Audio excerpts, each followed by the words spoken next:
Good day, everybody. I'd like to introduce you to this session of the Small Scale Fisheries Open House. My name is Derek Johnson. I'm a professor at the University of Manitoba in Winnipeg, Canada. I'm here with a number of my colleagues as part of the Oried Fish Matters Partnership to speak to you today on this topic related to values in value chains. The intent of my introduction is to just set the stage for a presentation of the preliminary findings of the Oried Fish Matters project.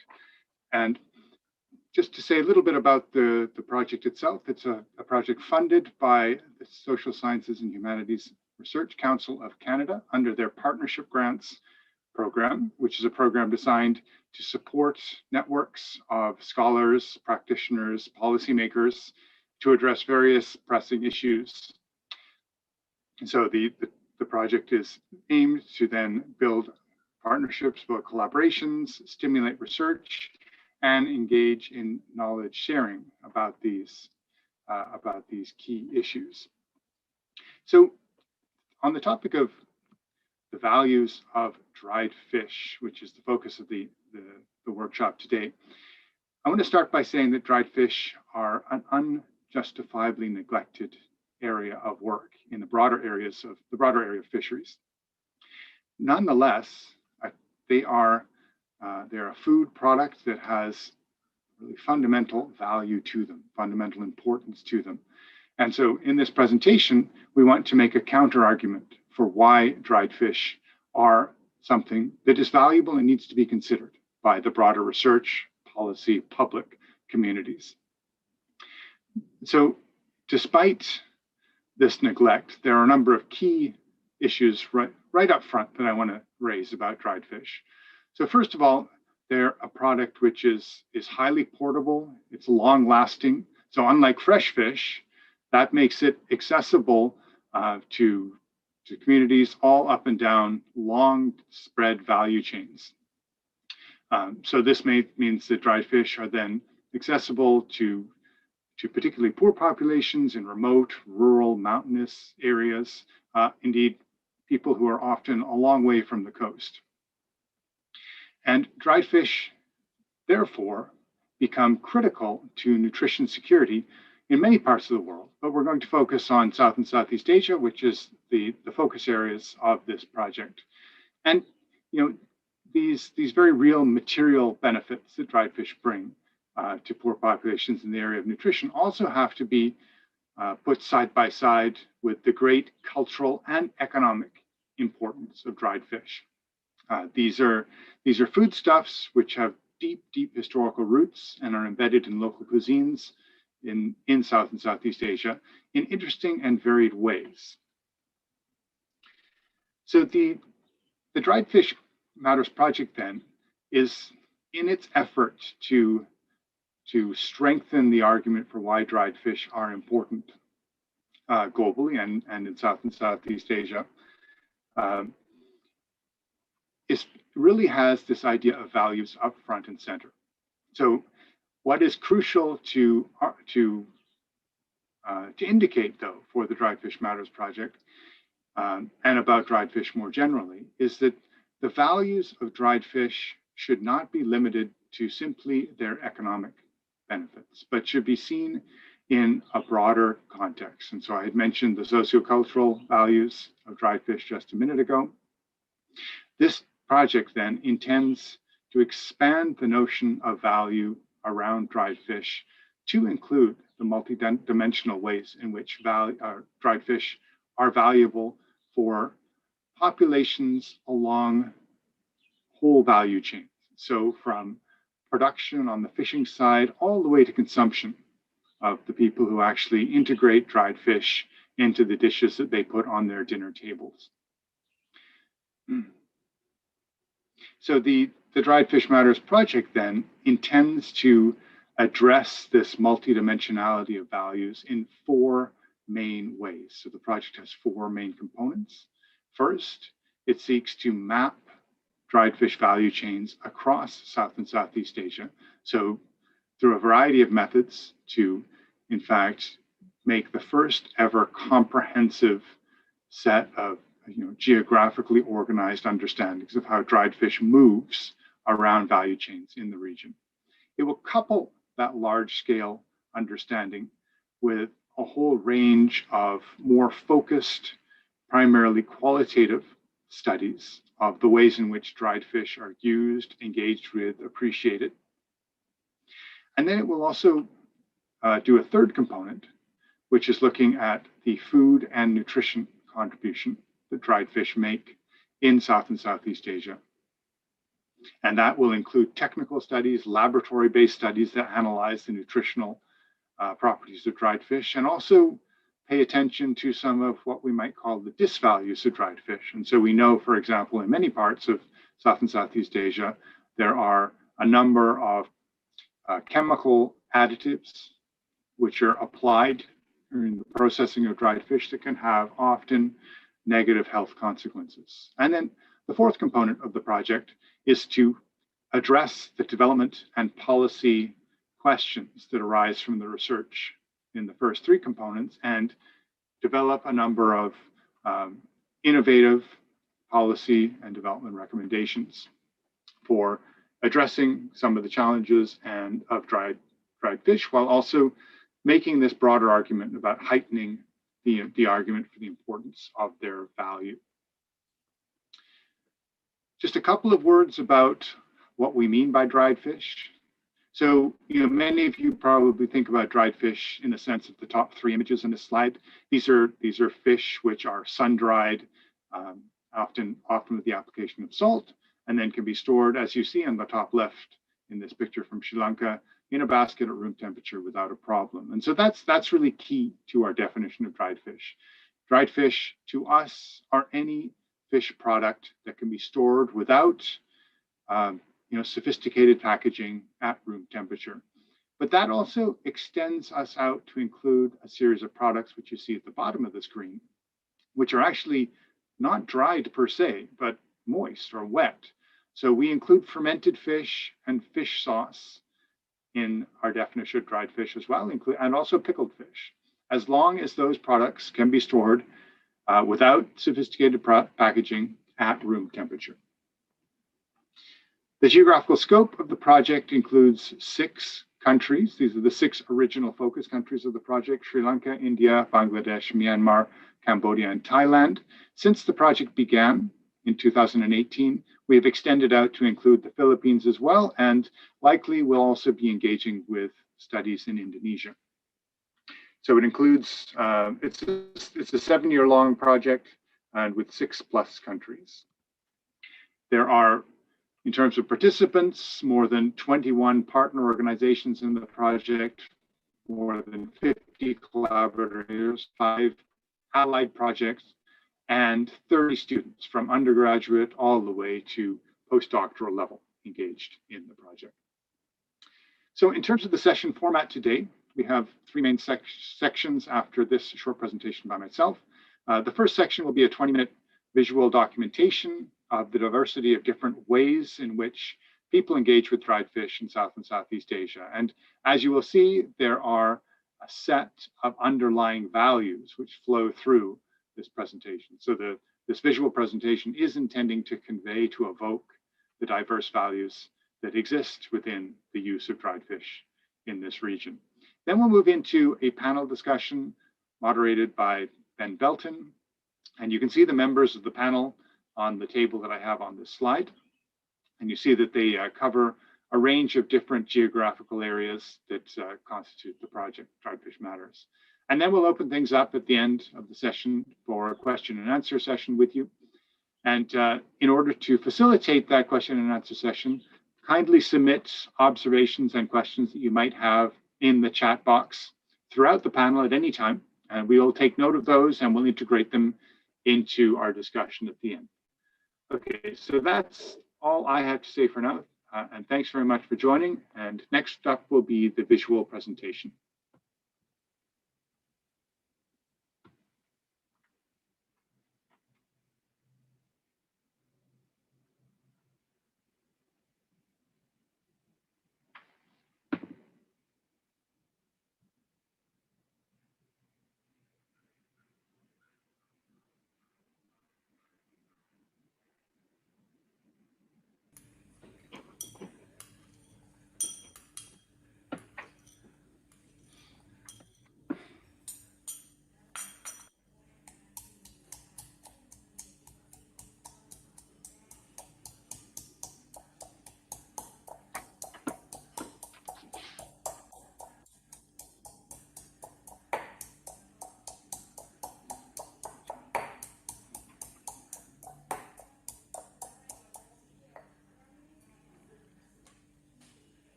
The Western Indian state of Gujarat is a major producer, processor, and exporter of marine fisheries in India, especially dried fish. At the same time, fish consumption in the state is the lowest among all marine states.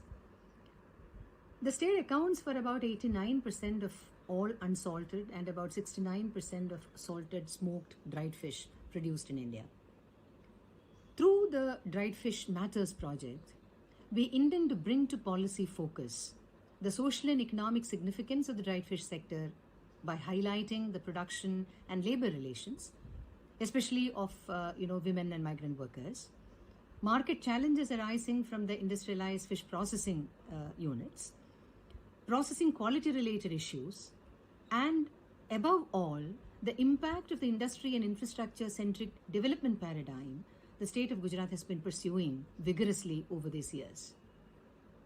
Another critical concern is the impact of climate change, which is really impacting very significantly the fisheries sector in general and the dried fish sector in particular.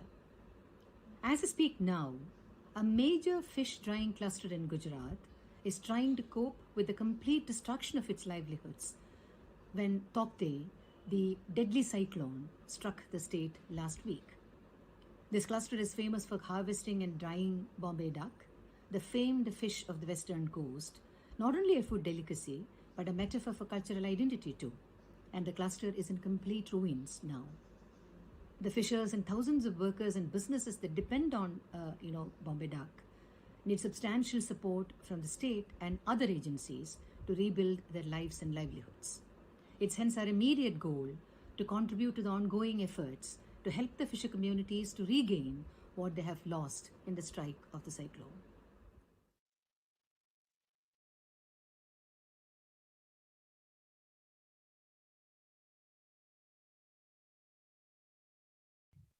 Hi everyone, myself Roktima and Jinia.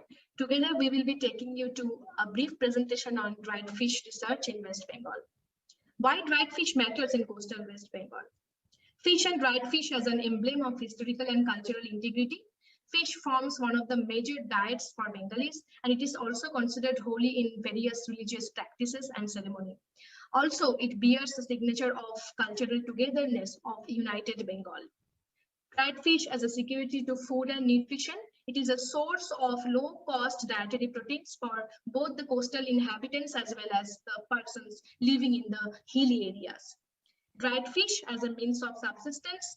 Millions of people are engaged as fishermen and fish workers in the dried fish production sector. Also, there are fish vendors, people associated to the transport network activities, as well as the local shop owners are linked to the dried fish production hubs in both Sundarban and Medinipur coastal areas. Dried fish as an earning source for women. Many women are engaged in fish sorting, salting, and drying processes under the tropical sun alongside their household activities. Moreover, in Medinipur, there are few cooperatives which are entirely run by women. Dried fish as a market for local, national, and international consumption. It is linked to the international markets like China, Japan, Nepal, Bangladesh, Sri Lanka, and Myanmar. Also, it sends dried fish to the southern and western coastal areas of India. And thus, it contributes to the national economy. By facilitating the foreign exchanges, dried fish contributes largely to the national economy of India. Over to you, Jinia. So what are we hoping to achieve with our research? So we're actually applying the 4T mechanism in this particular project and beyond. So we are taking the transdisciplinary route, and our expertise and experience in political ecology, environmental humanities, complemented with resilience and socio-ecological system scholarship, is actually enabling us to inform, enrich, and also transform social economy into stacked social economy when we are actually mapping the different theoretical nodes of convergence. As all of us know that the literature on dry fish in West Bengal is very, very scarce. So triangulation, I think, is the only method through which we are being able to validate and cross-validate the information that we are gathering from multiple sources, deploying multimodal qualitative research methods and methodologies. What I feel is that transsectorality, that is the 30 in this 40 mechanism is the most crucial one, because we feel that we are actually committed to get co-involved and co-engage with multiple stakeholders and actors in the capacity of full partners in this particular research venture, because we feel that through reciprocal learning, knowing and doing, we will be able to enhance not only enhance co-production of knowledge, but also co-recommendation and co-design of more just policy frameworks. And finally, the fourth T is trans-locality. So we are quite inspired by political ecologists and urban scholars like Arnston and Solly, and also Lepowski and Colony, who talk about this simultaneous grounding and walding approaches, and also multi-sited studies along with the site multiple approach.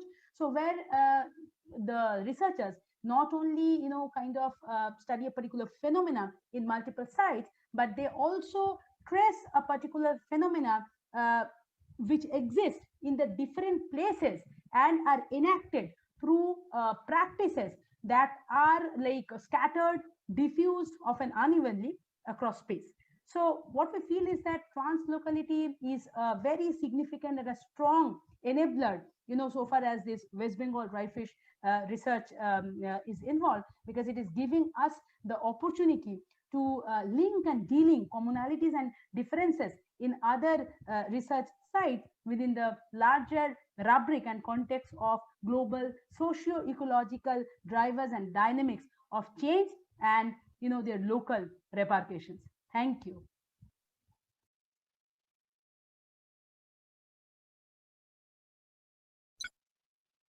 Globally, about 12% of fish harvests are processed as dried fish, particularly in Asia and Africa. Dried fish support people's well-being in diverse ways. About half of the workforce in dried fish are women. Yet, women are rarely involved in decision-making. As a result, the challenges they face remain overlooked.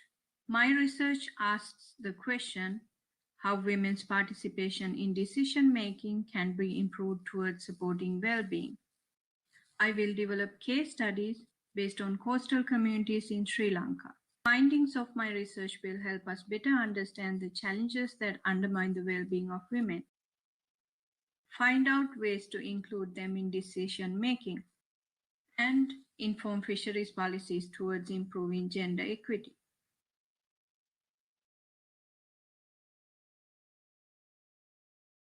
Hello everyone, I'm Mustafa Hussain from Dry Fish Bangladesh team, and I'm going to talk on dry fish in Bangladesh for a couple of minutes. Bangladesh is blessed with vast fishery resources, both inland and marine.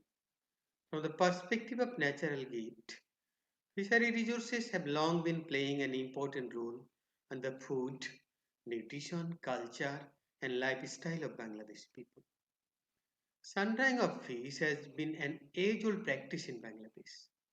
This practice is usually common in the coastal areas and inland depressions like Howard and Bill, where chilling and freezing facilities are mostly lacking. Bulk of the marine fish is caught in the Cox's Bazar coast, Sonadia, Moheskhali, Teknaf, Saint Martin Island, offshore islands of Borisal and Patuakhali Belt, and Dubla Chor are dried mainly for human consumption and to make fish meal. Drying up inland fish is concentrated in Greater Mymensingh, Sylhet, and Kumilla and several northern districts of Bangladesh. It is estimated that a significant part of the total marine catch are dried around the year, with the substantial production during October to April. It is assumed that in 2018 and 19, about 70,000 dried fish are produced in Bangladesh, 82% from marine sources and 18% from inland sources. The dried products are high in demand in Bangladesh, and millions of people are fond of dried fish, which is eaten regularly and are also exported to overseas markets, particularly among the non-resident Bangladeshi diaspora. Dried fish in several regions of the country are eaten more frequently than any other type of fish and are very important from the nutrition and food point of view. Though a very important source of low-cost dietary protein, dried fish in the country has been an almost invisible part. There are concerns about the long-term sustainability of the dried fish sector due to poor infrastructure facilities, lack of hygiene, money and credit facilities, poor institutional support, and inadequate extension services. Through the research under current DFM project, we hope to unearth a number of rather untouched subsectors within dried fish sector and to develop policy guidelines with the help of some intervention measures. Thank you very much. Thank you.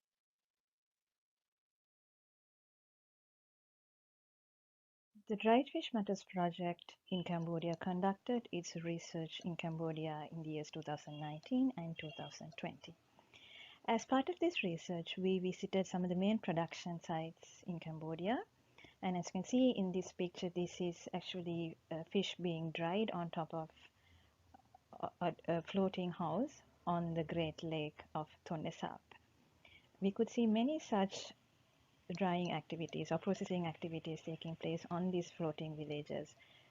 The products range from fish being smoked, fermented, and also preparing fish sauce. We also visited some of the coastal regions of Cambodia to capture experiences and practices of fish processing that was taking place using species or products from the sea. We could see a diverse range of people engaged in fish processing in Cambodia. For example, as you can see in the picture on the top left corner, we saw many women engaged in the different segments of the processing value chain. We could also observe young girls supporting their mothers, their grandmothers, and their aunts in processing these products close to their houses, but also selling these products in the markets close by to their houses. On the floating villages, we could see some of the people who had their origins in Vietnam engaging in both fish processing and fish capture. And when we went to the coastal regions, we could see some of the Muslim or Cham communities again engaged in fish processing and fish capture. The products that are dried in Cambodia take vast diversity. For example, we could see fish sauce being made, and also there were at least 2 types of fermented fish products, and often they were sold mixed with other products such as raw pepper. There were at least 3 or 4 types of dried fish. So there was sun-dried fish, then there was dried fish that had a saltier taste or a sweeter taste because they were glazed with palm sugar. The products that were sourced from the marine sector were more the like dried squid or dried shrimp, as you can see in this picture. Fish paste, or what is called prahok in Khmer, is also a very important accompaniment for the Cambodian meal, both as in terms of providing nutrition, but also as a symbol of the food culture in Cambodia.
Okay, I would like to move on to the next section of today's workshop, and I'd like to invite Dr. Ben Belton to facilitate the discussion section, please.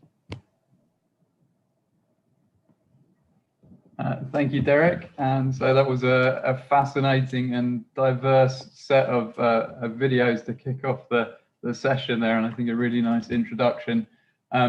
So we're now moving to the panel segment, and so I'd like to invite all of the panelists to turn on their cameras if they would like to.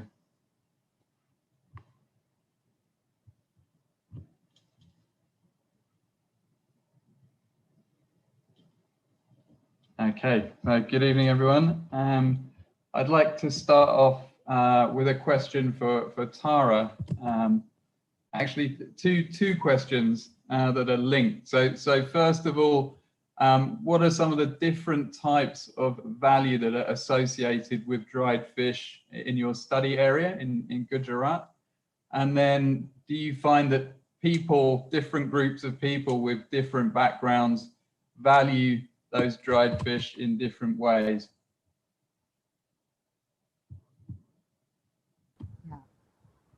Yeah. Good afternoon, everyone. Thanks so much for this opportunity.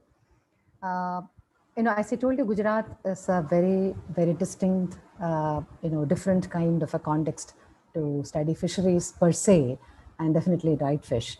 It's a supplier to, many parts of India and outside India, but it's a very sort of, very limited consumer of all kinds of fishery products. I think 75%, according to the official statistics, 75% of Gujarat's population has never eaten fish. So that's a context within which the industry is located, but it is a very sort of dramatically industrialized state. So from that point of view, I may not be really, we were not able to see a lot of very deep cultural sort of associations, within the social communities. But I thought an important, sort of value, an alternative value, I would say, is what I would call as inclusive local development, if that can be seen as a value. The importance of dried fish processing for by its in very many parts, its focus on small fishers and small processors. Inclusive local development, I think, is a very important value that we could really observe in the case of Gujarat. And it's a very low technology, low fixed cost kind of an enterprise. So entry barriers are very low. So that really adds to the inclusion possibility of dried fish sectors. Women's participation, of course. I will never say that dried fish would bring in a lot of gender equity in the local areas, because that's a much deeper sort of a problem. But it has definitely been able to incorporate large number of women workers into the value chain, because fish drying is a very labor-intensive activity, and women are found to be extremely convenient to provide that kind of drudgerous sort of work. But they do participate in a lot of sort of activities. And I think the fourth value I would say would be the kind of deep cultural sort of interlinkages between with other regions. For instance, interestingly, the person who really led us into the dry fish industry is a Keralite and somebody who belongs to Kerala. But very deep financial business interest in the dry fish sector in Gujarat. So which we observed everywhere. So there's a very interesting cultural exchange sort of a possibility, quite a deep, long-standing historical one we could discover through this study. I think I consider that as another sort of another important value that apart from all the other values of well-being and all that we generally talk about. And as I told you, because Gujarat is not a very consuming, fish-liking kind of a state, we have not even been able to talk to very many people about how do you associate dry fish with, in terms of consumption, from the consumption point of view. Of course, the coastal communities are, they never say we are very fond of. They said that they do eat fish, dried fish, when we do not get, the what do you call it, the fresh fish. Otherwise, the entire stock is exported to different parts, including from Bombay to Bangladesh to the Northeast, and it really goes right now in the form of, fish feed, etc. It goes up to Vietnam and all kinds of, Oman, of course, that's another country that we discovered. So I stop here. I hope I have answered that question. Okay, thank you, Tara. Yes, that's a really nice overview and quite a unique situation in Gujarat, actually, compared to some of the other sites in the project. So I'd like to ask a similar question now, actually, to Sisir. So we saw in West Bengal, there's quite a different scenario in terms of the sort of the cultural significance of dried fish, for instance. Sisir, could you tell us about some of the different types of value that are associated with dried fish in your study area? And then how maybe different groups of people in that area may value dried fish in different ways?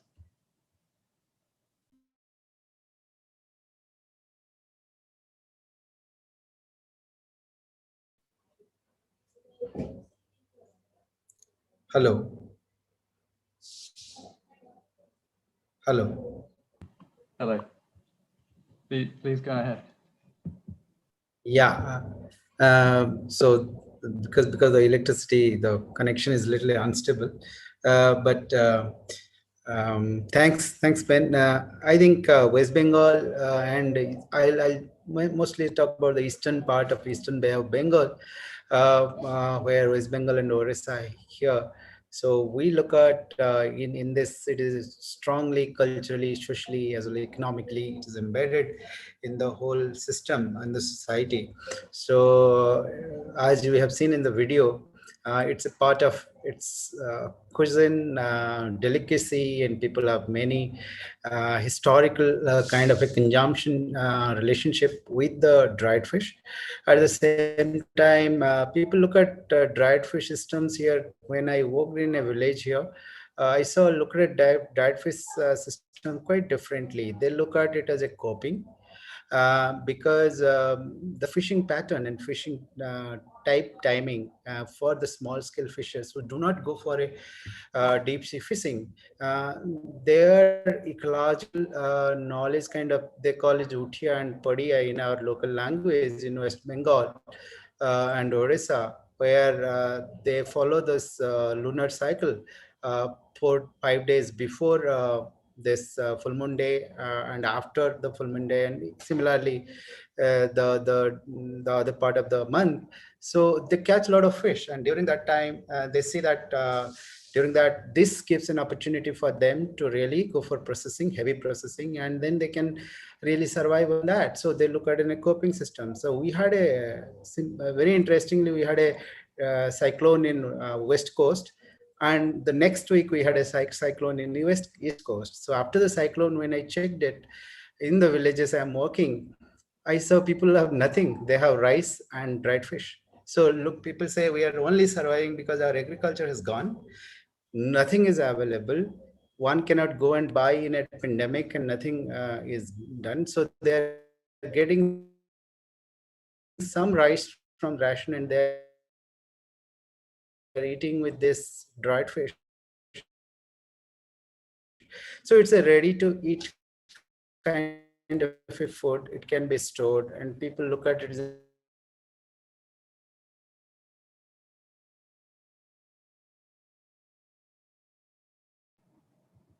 I think maybe your connection has gone down, Cecilia. So maybe we'll move to the next question. But thank you. That was really interesting to hear about the importance of dried fish as a survival food. So I'd like to ask now a similar question to Gayatri, actually. So Gayatri, you're currently in Sri Lanka, but you were working doing research under DFM in Cambodia as well. So similar question to you. How do you see the values of dried fish for different groups of people? And do you notice any differences between the South Asian context and the Southeast Asian context? Thanks, Ben. I'll start with the last part of your question. Most of my work had been in South Asia, in Sri Lanka primarily. So when I first moved to Cambodia to carry out this research for Oried Fish Matters project, I think the first thing, the first kind of shifting of lenses that I had to do was to start recognizing freshwater fish as this popular for people, because I come from an island nation, and I grew up very close to the sea in Sri Lanka. So we are very we are socialized into consuming fresh fish that comes from the sea, as well as dried fish that's linked to the sea. But when I went to Cambodia, the whole system, or most of the system that's in place in terms of aquatic products for Cambodia, the symbolic value, the economic value is actually attached to freshwater fish. So this is sourced from the Tonle Sap, the lake, as well as the Mekong and the tributaries. And then there's also rice, like paddy, the fish that comes from the paddy fields. There's a whole system attached to that as well. So I think that is one of the big changes that I noticed when I went there. And then, of course, living there and then, consuming my own consumption patterns also had to, adjust to this. So that's one part of it. If I talk about, the different kinds of values that Cambodians attach to dried fish, or what I actually call processed fish in Cambodia, because there are certain products that are actually not dried in Cambodia, such as fermented fish, for example, but it's processed and it can be chefed. It can be kept without refrigeration for 1 year, 2 years, 3 years. So I think this diverse product range itself shows how important it is for the Cambodian cuisine. If I talk a little bit in detail about the fish paste, what is called prahok in Khmer, I think very similar to the example that Cecile explained of how important, how intrinsic this processed product to the diet of these people, especially during the either lean periods of fishing. So the dry season fishing, when there's the fresh fish production is actually very low, people rely a lot on this. And very similar to Cecile's example, a lot of fish paste making happens actually at the peak of the fish catch. So there are these big nets called bag dye fishing, the bag nets that operate on one part of the Mekong, Tonle Sap. And there is an abundance of fish catch. And this is actually then processed. It's into different varieties, but a lot of it is actually, because this is small fish, it's processed into fish paste. And this with rice becomes the main food for especially for the rural people, the agricultural communities. There are also changing trends in terms of preferences for processed fish. I won't go into a lot of detail, but what we are starting to notice is that some of the younger generations, perhaps their knowledge on producing or making processed fish-based dishes are actually reducing. And there seems to be also a little bit of trend, at least in the urban areas in Cambodia, that their preferences, their food patterns perhaps are also changing. Okay, thank you, Gayatri. That's fascinating. I'd also like to ask a follow-up question about Cambodia, actually. So in the presentation that you gave, it really highlighted the diversity of different groups that are involved in terms of gender, age, ethnicity, nationality, religion. And so I wondered if you could comment a bit about how maybe some different sort of groups of people experience or ascribe or gain value from dried fish in different ways. Sure. So, I mean, I could talk about scales, for example. So when at one level, it was really difficult to segregate, differentiate between the people who catch fish and people who process fish and people who actually market fish. Because in certain cases, they were all the same group of people, same family, would be doing all of these as well. This could be for their own consumption, but they were also marketing these products. So, you know, on the one hand, and these are the people that actually live on the water bodies, especially in these floating villages on the Tonle Sap.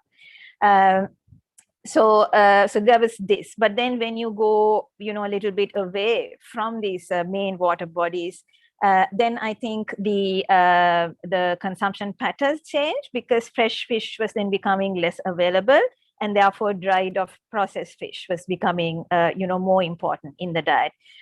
Because I think about 70 to 75% of the protein intake of Cambodians are actually from these aquatic products, fresh and processed. So, and we could also observe, you know, in terms of groups when you go to the more coastal areas. Again, interestingly, of course, obviously there is a lot more production happening in using products, varieties from the sea, marine products, but there was also a preference for like prahok, for example, which is coming from the Tonle Sap, right? So you couldn't actually, you know, even differentiate and say, so people who live in the coast actually like sea fish and sea-based products. They still preferred, you know, some of the freshwater products as well. So these are some of the differences. And then if I briefly talk about the gender dimensions, most of the processing, at least at the home-based level and the medium, the small scale level, were actually managed and run by women. The slightly larger scale processing units were then, you know, gradually being managed by men, but a lot of the workers were still women.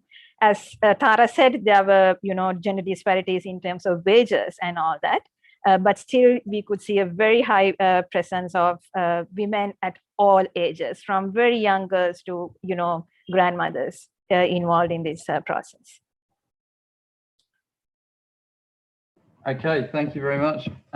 So I'd like to stick with that theme now, actually, of freshwater versus marine, coastal versus inland, and move to Bangladesh and ask Mustafa, can you tell us about the different types of value that people in Bangladesh associate with these freshwater and marine fish, and how they're valued differently in different parts of the country, perhaps?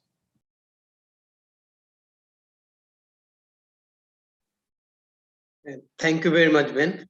Can you hear me? Yes, thank you. Okay, thank you very much.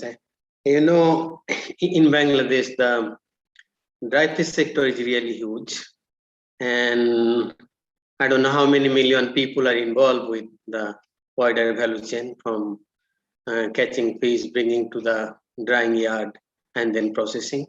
So it's really huge. And what we found in the marine sector, in some of the landing centers, we found that whatever caught are dried. And although we have some major species like Bombay duck, ribbon fish, and some anchovies, but there are also some other ethnic thing, like we have oyster and other things are dried and known as perki. Only the ethnic tribal community consume those. And also we have one fermented product in the marine sector called nafti, and it is only eaten by the ethnic tribal people. And so these are really regarding the value. The many people and their food, nutrition, and livelihood depends on the marine dried fish sector. And there are times, there are season in the year. People only have access to dried fish for their protein, and this is really cheap, and people can afford and accessible to them. And when it comes to the freshwater things, there are a few of these species are really very important, like the barbs. The putti is very important all over the north and northeastern part of the country. Hundreds and thousands of tons of putties are dried, and also the fermented product, the chapa or sidul, mainly made from putti. Initially, it used to be made only from putti, but last, I think, 15-20 years, as the putti's diversity are under threat, and both the demand and price are increasing, so people started to ferment marine anchovy by sunflower. And so this is huge value chain. And what we found that not only the people in Bangladesh are eating those things, also there are I think several 100,000 people in the overseas, the Bangladeshi diaspora. They are very fond of those both the dried and fermented products. So those are going to overseas. And there are also market oriented. Actually, where I was born and brought up, I didn't eat any dried fish in my boyhood. I didn't know anything about the dried fish in that part of Bangladesh. But as I came to Mymensingh to study, and later I involved with serve with dried, I found that the sector is really huge. And many people, if you see, we found the people in Cox's Bazar, even they are fresh fish, but still they would like to eat the dried fish. Actually, sometimes when some people go to other place as a guest, they bring some gift, and that must be the dried fish or fermented fish. So these things are really huge. Having said that, this is going on for, I don't know, 100 of years, but still, what I found that the government, policymaker, NGOs are sort of like they're very oblivious with the sector. They just don't know or visualize how big the sector is, and what are the pros and cons of the sector, what will be the problem, what are the problems, and what are the prospects of the sector. So, and what I feel that through this Dry Fish Matter project, it's a long project, and hopefully the way we are working, the biologists are involved with the anthropology, sociology, so hopefully there will be much more and much clearer visualization of dry fish in Bangladesh. Thank you very much. Thank you very much. It's a really nice overview of the situation in Bangladesh. So kind of following on from the last part of your question there, I'd like to ask Anupama, actually, how does dried fish figure in state policy and development activities in the area that you've been working? And what actions do you think could help to support dried fish value chains to create more positive values?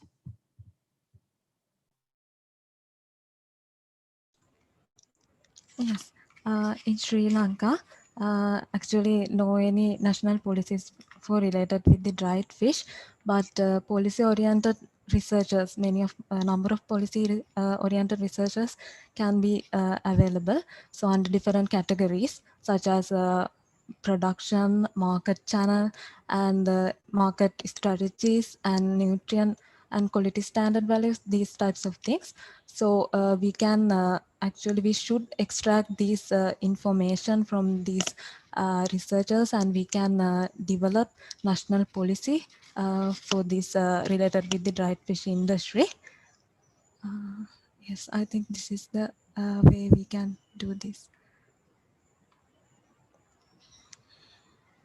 Okay, thank you. And so, based on the kind of research that you've been conducting so far, do you have some ideas about what kind of policies might be effective to sort of bring out the best of the values of the sector? Actually, I think when we compare with the dried fish organization, fish organizations are more strong, but dried fish organizations are not like that. So therefore, we can do something to increase and expand of these dried fish processing and trading organizations and increasing their voices within fisheries sector as well. We can do this using policies, and yes, I think this is very helpful to making policies. Okay, thank you very much. I'd like to invite now Shalika to answer a question. So is there anything that you've learned in your research so far with DFM that's challenged your expectations about dried fish?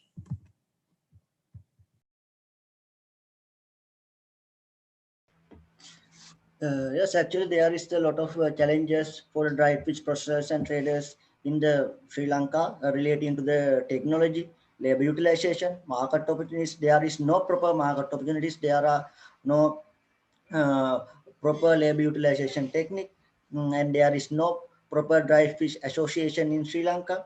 Also,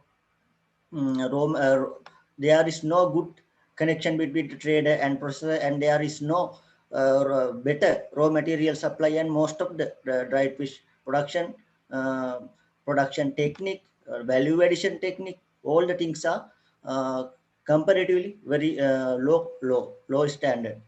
And that especially I have to mention there is no strong technology utilization and dried fish processor association in Sri Lanka. These things are mainly affect the economic strength of the dried fish processor and other value chain actors in dried fish industry in Sri Lanka. These things are main challenges. Okay, thanks very much. So similar kind of challenges to the ones that Anupama highlighted there about the sort of lack of organization and the lack of voice for people in the dry fish sector. Okay, so maybe now we can have just a wider question for the group that anyone can answer if they'd like. Have you identified any changes that are taking place in the way that dried fish is valued in any of your study areas? So how are the values associated with dried fish changing over time? Would anyone like to volunteer to answer that? Cecilia, please go ahead. Sorry, I could not complete my last one also, but it's okay.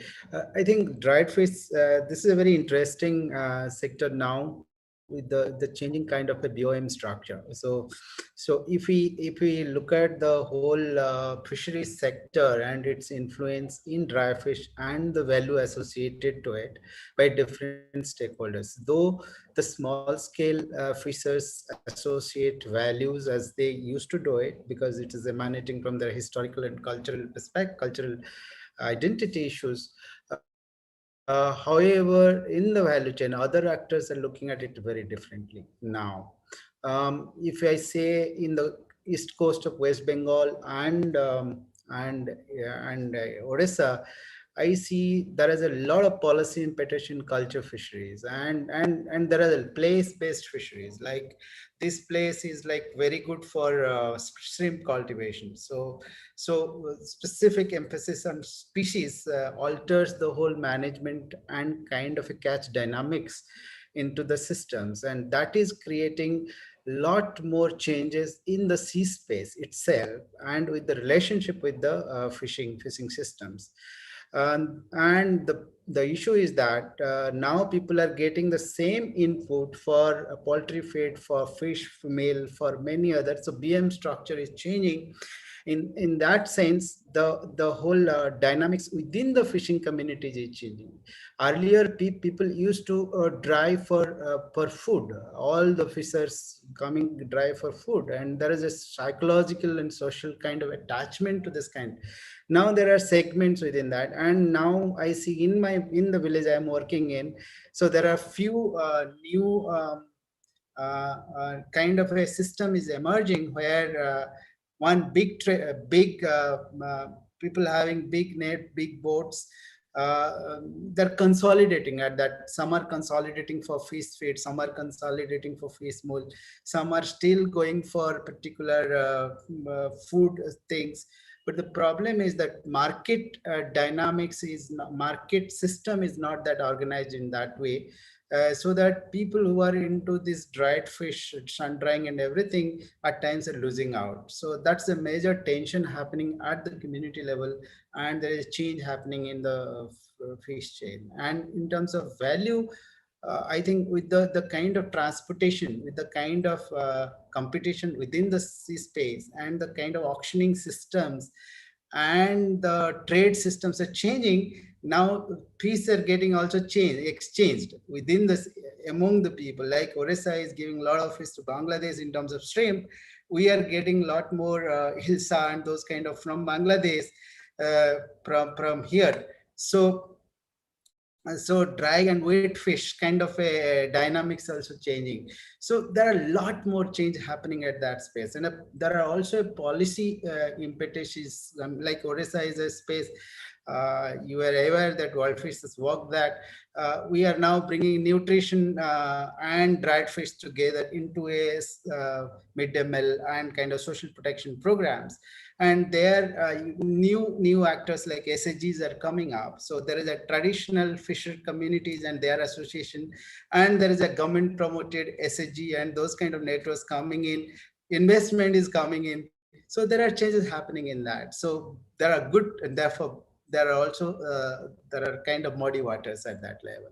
So now there are a lot of there is a space for look at all these issues and see how the traditional fishers and this kind of institutional arrangements can work together for a better kind of economic and social value at the community level.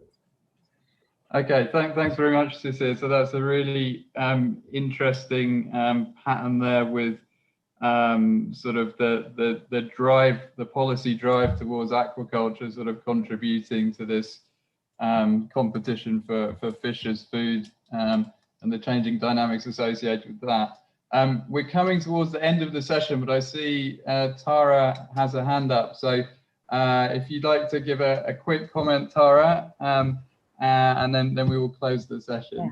No, I think I just have a very quick comment. I think I almost endorse what Lashisha said. But my point is this: like, in order to think about a policy solution to understand the changing structure of dry fish sector, we need to really look at the fisheries sector in general. Not a piecemeal sort of an approach would do any good to dry fish as a subsector. We need to really rethink, reimagine how we look at fisheries development per se as a as a currency in the world market, so that you can make more and more foreign exchange using the newer technologies, whether it is aquaculture or mariculture or blue revolution or whatever it is. But I think we are just looking at fisheries as just a currency which can enhance the national. But I think that has to completely change, even to make the dried fish values different. Yeah, that's all. Thank you. Thank you, Tara. So really advocating for a sort of food systems approach to understanding fish as a whole, and where dried fish fits into that. I don't know whether we're allowed to go over, but I see a hand up also from Mustafa. Derek, do we have time for another response? I'm not in charge, actually, so I would ask Ratana whether we have to have a hard cap or whether we can go on for a few more minutes. Retana, are you still there? I would say let's just keep going then if we don't have 5 minutes, I think they say. Typically, 5 minutes? Okay. 5 minutes. Oh, there we go. Yeah, thanks. Okay. So maybe then a last comment from Mustafa, and then some quick sort of closing remarks. Thank you very much, Bene. I just would like to point out on things in a recent actually study experiment. We found that microplastics in our dried fish, and it's not a very little amount, it's large amount of microplastics present in all the dried fish we analyze. So this could be a new area, and I would like to ask the partner countries if they have any idea what about the microplastic in their product and also other chemicals, if they can, they would like to see how it's going on using because microplastics is a big problem, global problem. And in the marine and in the freshwater sector, in the fresh fish, there are microplastics. So the same microplastics, when it comes to the dried product, it becomes concentrated actually 3 to 4 times. So if you would like to see your product and the microplastic in them, please, you can have some small studies to find out the microplastic in your product. Thank you very much. Yeah, thank you very much, Ranu. That's an emerging trend and quite a worrying one that we're starting to see. So I'll just take a minute to summarize if I can. I think this has been a really fascinating discussion. It just really underlines what an incredibly interesting subject this is. There are just so many angles to explore. I think something that comes through really clearly from all of the presentations is diversity. Diversity in terms of the products produced, the geographies involved, the different groups of people, the different sets of values that are derived from dried fish. And then also, I think something that came through really nicely in one of the first presentations from West Bengal is the need for really transdisciplinary research, such as I think DFM is helping to bring together to understand this diversity and make sense of it across scales, across multiple sites. And so I think this is sort of evidence that we're kind of moving slowly towards this goal, and hopefully by the end of the project we will have a much more complete sort of understanding of this whole fascinating world. So I'll just stop there and then hand over to Derek to wind things up. Well, Ben, you made such an eloquent summary of the whole discussion that I don't think there's much more for me to say, but I just want to thank everybody for joining, and I hope the enthusiasm of our group also extends out to you, and I look forward to hearing from you and further conversations around dried fish in the future. Okay, so thanks everyone, goodbye, and enjoy the rest of the small scale fisheries open house. Thank you so much. Thanks a lot. Thanks, Ben. Thanks, Derek. Thanks, Petra. Bye-bye. Thanks all. Thanks. Thank you, everybody. Bye. Thank you. Bye-bye. Bye. See you. Thank you, everyone.